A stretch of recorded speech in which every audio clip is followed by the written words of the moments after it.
What's up, everybody? This is MMA Rant, and I'm coming to y'all today with another video.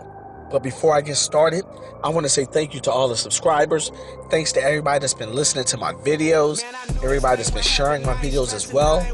Then hit me with the thumbs up. And guess what? If you're listening right now, subscribe. Now on with the video. Basically, guys, I'm posting this video today because I feel like this is the fight to make. This is the fight that will solidify UFC 200 as a contender to compete with UFC 100. That is Nate Diaz versus George Rush St. Pierre.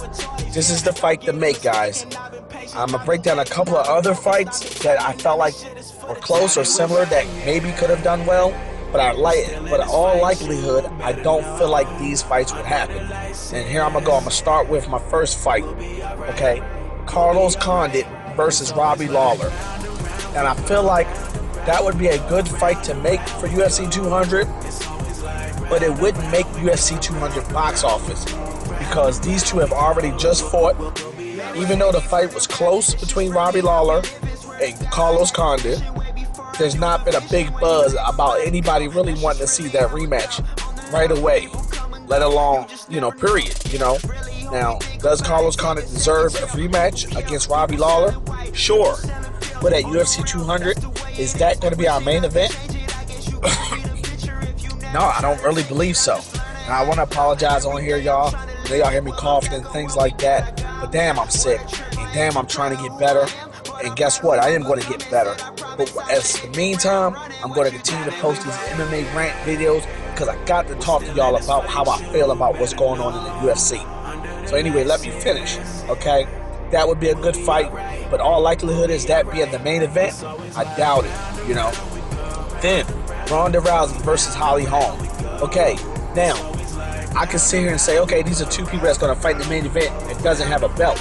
But guess what? In a similar way, Conor McGregor versus Nate Diaz wasn't for a championship belt. But one of those fighters was a champion, and it is Conor McGregor. So you can't compare the two. Right now, Ronda Rousey said she was going to be out, and she probably wouldn't be coming back until UFC 205, I believe that's in New York, probably around November, I believe.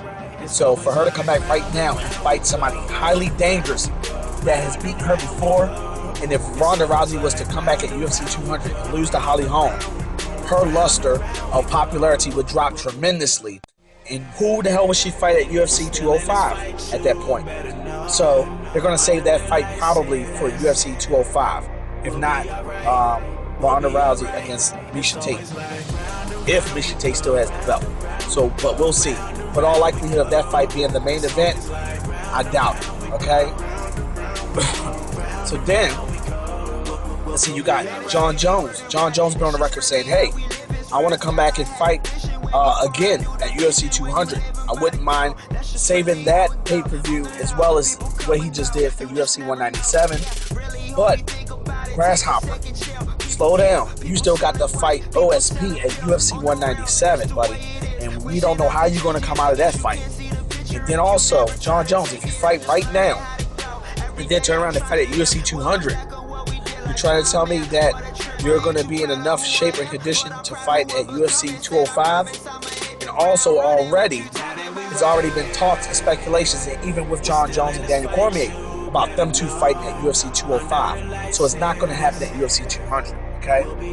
So then, there was Conor McGregor and Nate Diaz. I was thinking like, damn, that fight could still happen, and just it's still a long ways from now.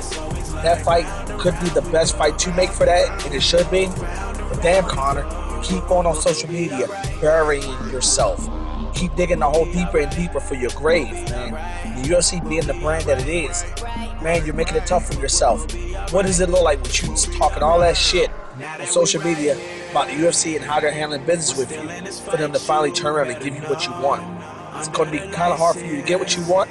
The only way it's going to happen for you to fight Nate Diaz at UFC 200 is for you to bow down and realize that you're not bigger than the UFC and that the UFC actually made you, and that, you're going to have to buckle down in order to do that. In order to fight at UFC 200, you're going to have to submit to what they want, okay? Now, let's get to the fight.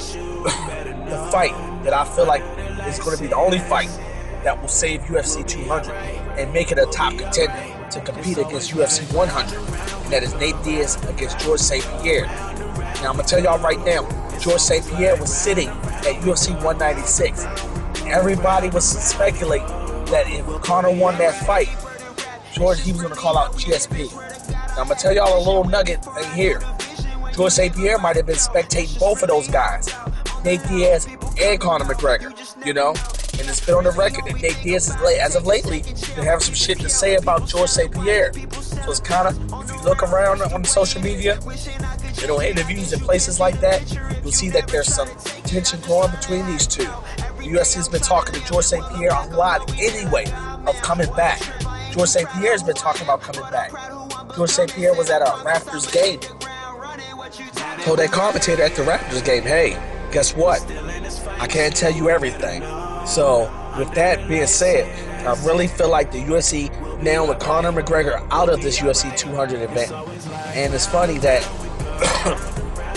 the UFC was quick to cut Conor from the pay-per-view card, because I really feel like those guys is being gamblers. The Fertitta brothers, you know, they're not going to make a move unless they know 2 steps down the road what they're going to do next, or if they have a backup.